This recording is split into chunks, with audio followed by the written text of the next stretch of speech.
Hello everyone and welcome to another Fallout 76 One Wasteland Weapon Spotlight. Today we're going to take a look at a pretty unique weapon, a quad plasma flamer. It's a plasma rifle with a flamer barrel. I've played around with one of these a while back and thought it would be an interesting one to put through the paces. Remember, if you like videos like this one and want to see more, go ahead, hit the like button, and most importantly, subscribe. I publish new Fallout 76 content every week on the channel, and I hope you come back for more. So let's get into it. As always, I'll spend some time looking at the weapon and going over my build. If you want to see all that detail, it's coming right up, but if you just want to get into the action, I've included timestamps so you can easily jump ahead. There are a couple of odd things with this weapon though, so you might want to check out the build portion. Here we go, let's look at the weapon. So first of all, we have the quad effect, which gives us quadruple ammo capacity, which is really important on a flamer barreled plasma rifle because it gives us 390 rounds per magazine, which is pretty amazing. This one also gives us extra damage resistance while aiming, and VATS critical shots do more damage. We're not going to do a whole lot in VATS with this weapon. It's definitely more of a spray and pray kind of thing. But it's nice to know it's there and the extra damage resistance is helpful. I don't have a ton of mods for this, but I did have enough to get the job done. So we've got a true capacitor for extra hipfire accuracy, the flamer barrel, true stock, and a reflex sight. It gets the job done. There's probably better stuff, but it's okay. Let's look at legendary perks now. First up is follow through. Normally I like this perk a lot, but in this case we're not going to be super sneaky, so I don't know how many sneak attacks we're going to land, but if we do land some, it will increase damage to our target by 30% for 10 seconds. Doesn't hurt to have it, but not super effective today. What Rads helps us clear out radiation when we take it. Not, again, probably going to be a huge factor today, but it's there. Next up, we've got Legendary Strength. Just gives me a little more strength, lets me take Traveling Pharmacy to cut down on some weight. Nothing too major there. Say it with luck, that's a good one to take under normal circumstances. This is typically a stealth commando build, so that gives us more VATS critical opportunities. We're going to swap out some of those perks today, and we're not really relying on VATS with this weapon, so not, again, a super major factor, but it's there, so we'll cover it. Survival Shortcut gives us a survival aiding chem. On this character that I don't play a lot beyond weapon testing, that's helpful, so I don't have to go out and farm a bunch of food and disease cures. And then, of course, we have Ammo Factory, which helps produce more ammo when we craft ammunition. My original plan was to just have one character with that maxed out and use that character as an ammo factory, and then distribute that ammo to my other characters, but honestly, it just hasn't gone that way. I've been putting it on all of them because it's just super convenient. So whether you want to do that or not is up to you, but yeah, what can I say? I like the creature comforts, so easy ammo crafting is always going to be on my list. Let's take a look at the special build and regular perk cards. So normally I run a stealth commando build with this character at full health, but with this weapon, we're not really going to do that. I'm still going to have my 15 perception, agility, and luck, but we're not really relying on stealth or commando. So let's go down the list here to keep it organized. Under strength, traveling pharmacy and bandolier helps reduce weight of things we carry. There's not really anything damage-oriented for me as a commando in strength. Blocker might not be the worst thing in the world to have for this weapon because we're going to be detected and seen, but I still just didn't really need it, so I'm not going to throw that change in there. Under perception, you'll notice that I've got all the rifleman perks maxed out. Even though that flamer barrel is effectively automatic, it actually is the rifleman perks that boost up its damage, not commando cards. So if you're going to run this weapon, you'll want to do that. We're not using VATS, so I took concentrated fire out and replaced it with glow sight, just in case we encounter some glowing enemies. That'll give us a little extra damage. I've got tank killer for armor penetration. Under endurance, we've got 1 point in fireproof. Doesn't really do anything today. Charisma, 3 in Tenderizer to make our target take more damage after we attack. Intelligence, we've got Gunsmith and Scrapper, because we want this thing to last as long as possible. Under Agility, we've got Sneak, Escape Artist, Adrenaline, Action Boy, and Marathoner. So this weapon is not particularly stealthy. I tried running it with the Chinese stealth armor. It didn't really make a difference. I think the problem, and I'm not doing the Chinese stealth armor in this video, I'm going with regular armor because it gives me more protection. But I didn't really see a difference there between stealth armor or non-stealth armor. The weapon itself is just not sneaky. I think what's going on is the fact that it's a plasma rifle, which is not suppressed. So even though the flamer barrel doesn't make a lot of noise, we still get detected very easily. I'm going to chalk that up to the fact that we've got a giant glowing green flame blasting out in front of us, and, well, you know, that's just not something that really hides well. So I'm going to keep my sneak perk on. I'm going to keep it Escape Artist on so that I can be as stealthy as possible and get out of trouble if I need to. But we're not really going to rely on sneak critical damage here because it's just not something we're going to get a lot of. We will get some sneak attacks, but it would be really tedious to do this weapon and try to get sneak attacks on everything. It's just not realistic. So swapped around a couple of things. We've got Action Boy maxed out and Marathoner just in case we need to sprint away. Adrenaline, of course, is maxed so we can get as much damage as we can when we hit mobs. But so a little different than normal. And those are kind of the two oddities with this weapon is even though it's quiet, it's not sneaky at all, and you will get detected with it. And under Perception, we're using Rifleman cards instead of Commando cards. So if you do this and you want to max out your damage, use those Rifleman cards. Under Luck, we've of course got Class Freak and Starch Genes, so we can keep our mutations and mitigate their negative effects. I've got Bloody Mess, I've got Tormentor, which will help us get some extra cripples. And then Super Duper and Psychopath are really just filler at this point. Let's go ahead and look at the mutations, and then we'll jump into the action. So these are the same mutations I typically run on any stealth commando. Adrenal Reaction, so if we take some hits, we'll do some more damage as our health drops. Bird Bones and Marsupial, so we can jump high and land softly. Eagle Eyes for a little extra perception and critical damage. Don't let those negative numbers fool you. I have Class Freak on. They're not as bad as they look. It's a visual glitch that we've seen since, I think, 2 updates ago. It doesn't really work that way. It just looks that way in the Pip-Boy. So Eagle Eyes isn't really doing a whole lot for us today because we're not using VATs or going for crits, but hey, it's there. Egghead for extra intelligence for more XP. Healing Factor helps us heal up between fights. And Scaly Skin gives us more damage and energy resistance, which is nice. And Speed Demon to make things move faster. All of those are pretty standard for me for any stealth commando build. Or in this case, just commando build. But the one thing I do not have is the grounded mutation. And the reason I don't have the grounded mutation is because when you use it, you lose energy damage output. Occasionally, I like to play around with energy weapons, so there's a reason I don't have that mutation. What it does normally is it gives you extra energy resistance, which can certainly be helpful, but even with Class Freak on, you're taking a hit to your energy damage. So don't love that one, which is why I just don't carry it in general, but certainly why I don't recommend it with this weapon. If you do have that mutation and you try to play around with a weapon like this and notice that your damage is a little lower, that's probably why. If you have that mutation, that'll have that effect. Okay, enough chit-chat. Let's get to Whitespring and set some ghouls on fire. All right, here we are at the golf club.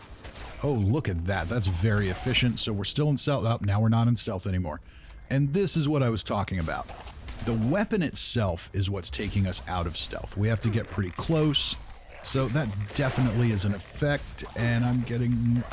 Are they just not taking Okay, so this is another oddity with the weapon. If you are too close to a target, sometimes it will not take damage. So you've got to have a little bit of range, but not too much. So we got mobbed there, jumped back in. let's finish cleaning this place up. Usually got a guy falling asleep behind the table here. And you can really see, if you are in stealth, those sneak attack bonuses really do help with this.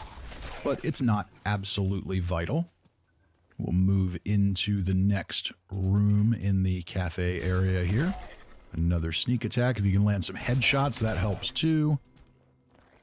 But this thing really does crank out damage even when you're in danger. You can see ghouls go down pretty easy. Let's go get our sleeping pool player over here.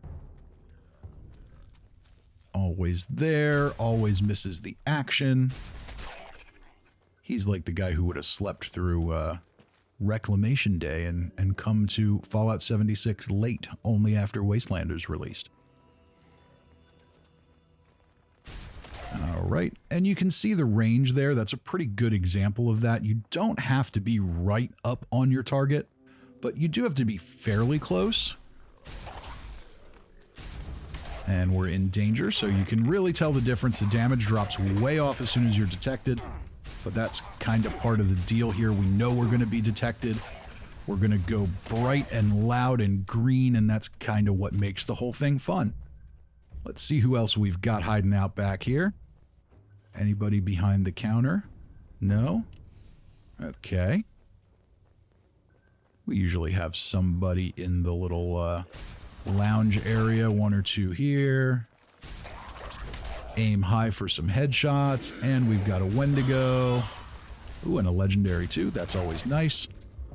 All right, Wendigo. Go for some headshots, get a little bit of extra damage there. Easy enough. And, you know, it looks like this thing is just cranking through ammo, and it is. It uses it quickly, but it's probably not as bad as a heavy gun. So overall, not too bad. We've got one more hanging out back here eating some cockroaches. Let's head out back and see if there's anything to clean up outside. And we've got a level 75 here. We're still in stealth, so he goes down nice and easy. We're in danger, but still nice and easy. All right, let's head to the deep. Okay, making our way down the catwalk. We've got some liberators, and they go down pretty quick. I like that. This weapon definitely does pretty well against robots. I enjoy that. We're in danger, so maybe I was a little optimistic there. No problem there. And if you are planning on running a weapon like this, or you want to try it and you need mods, this is a great place to go. You usually pick up a few plasma rifles here that you can scrap and learn mods with. Always a good thing, and your death is also a good thing. More liberators down. Let's head down to the entrance area and see who we've got, but we'll heal up quick. That was getting a little risky for something that is going to get us in trouble like this weapon does. So you can see, maybe you can get away with one or two shots in stealth, one or two kills in stealth, but you're going to end up in danger. Let's run around back and take out anybody hanging out back here. We've usually got a power armor commander here, and that's always interesting to see how a better armored target does, but he doesn't seem to be here today. The deep has been a little less predictable for me lately than usual. Let's head up the fire escape and take out that missile sniper that hangs out upstairs. So we should be able to sneak up on him. Boom. Love it. That is glorious. All right, let's take a jump off the roof, head inside, and clear out the rest of this space. We're still in caution for at least a moment here. Let's blast those two. We're in danger right away, but they go down nice and easy. Lightly armored targets. Definitely, honestly, everything annihilates them pretty well. So we're in danger now. We're taking a lot of hits. And this is why I wanted to go with my regular armor over the Chinese stealth armor. Because it wasn't, when I tested it just casually, it wasn't really giving me any better stealth capabilities. It wasn't keeping me undetected. So I'd still find scenarios like that where I just get mobbed and need the extra protection. So that's why we are where we are. And one power armor commander comes out of nowhere and goes down pretty easily. Let's head upstairs. We'll go ahead and get back into caution first and see what threats lie ahead.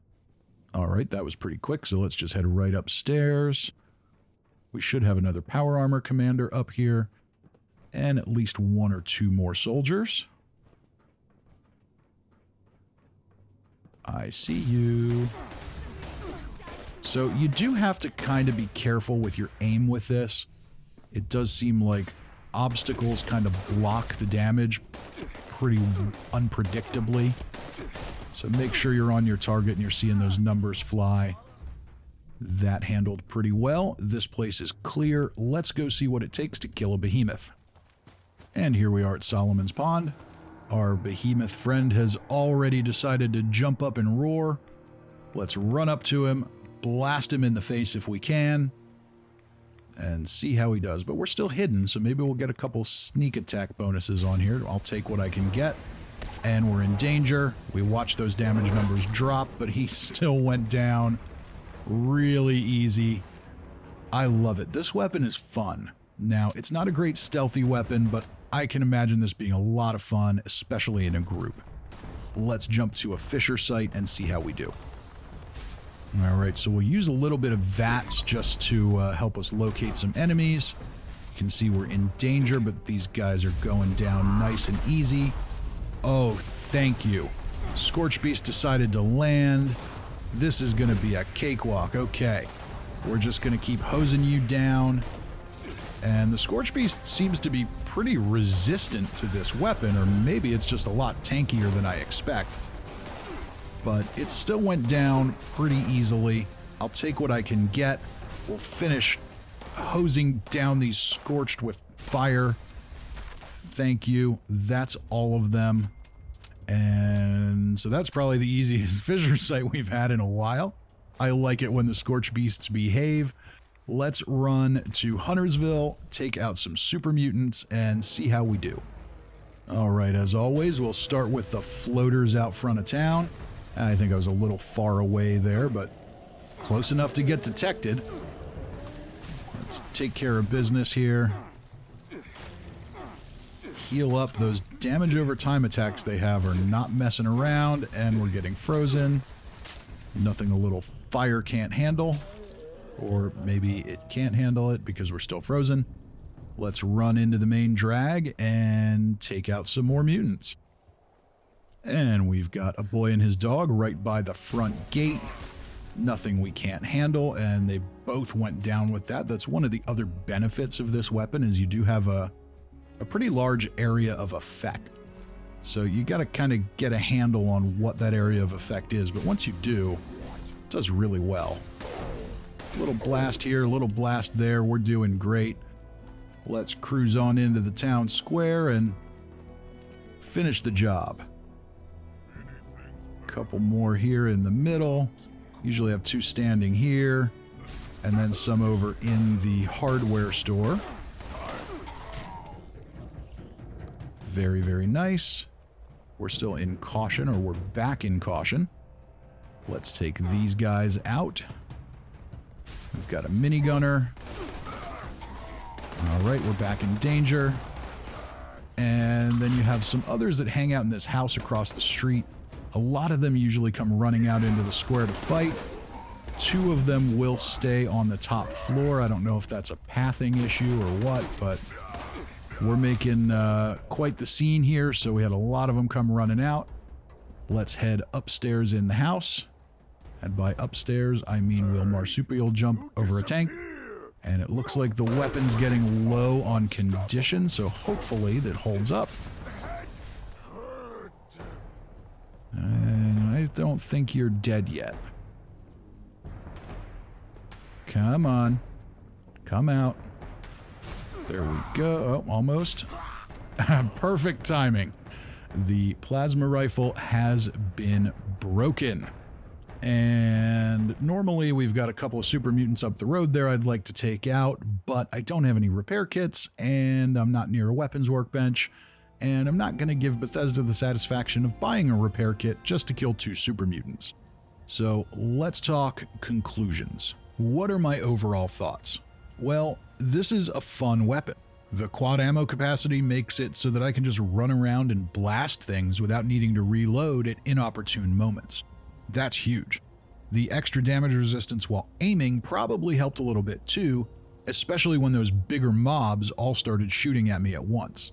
The VAT's critical effect is probably very beneficial if you keep this as a rifle, but as a flamer, it just wasn't something that really saw any use. No negative to it, just wasn't something that fit this particular application. Where a weapon like this is going to be most effective is at big mob events like a Colossal Problem and Radiation Rumble. Not because of its power, but because of its large area of effect. A weapon like this will let you run around and blast fire at everything in sight, tagging all the enemies, collecting tons of XP and tons of loot. While it's fun on a run like this, it probably isn't really playing to its real strengths. Now for the drawbacks. There's really only one. As much fun as it is to use, and as much as I do recommend getting your hands on one of these, the big issue is the weapon condition. We started it at 100% condition, and even with 5 ranks of gunsmith, it didn't survive my 15 to 20 minute run. I'm sure with some more mods I could extend that a bit. If I repaired it to 200%, that would certainly extend it. So it's not totally hopeless, but even then, what would that give us? 45 minutes of use, an hour? That's a major drawback. Ultimately, I don't think it's a drawback of the weapon itself, but instead a symptom of a larger issue. Overall weapon condition loss in Fallout 76 is just not amazing. This is especially true if you're running energy weapons or explosive launcher type weapons. They break so fast that it just isn't feasible to run them as a main weapon. Is there anyone out there who thinks it's fun to need to fix a weapon every hour, let alone every 15 minutes? I doubt it. Bethesda, if you're watching, fix this. It's low-hanging fruit. I'm sure the list of needed fixes is long, and believe me, I value all of the fixes you do, but these weapons are fun, and fun weapons keep people playing. And isn't that the end goal? All right, let's step off the soapbox. Ultimately, I think this weapon is an absolute blast to use. Just remember that at least for now, you'll probably want to use it in smaller, targeted doses, so you're not fixing it all the time. That's going to wrap this one up, ladies and gentlemen. Remember, if you had fun, found the video informative, or anything in between, be sure to hit the like button, leave a comment, and most importantly, subscribe so you don't miss any of the Fallout 76 content I post every week on the channel. Till next time, I'm Fisty McRib.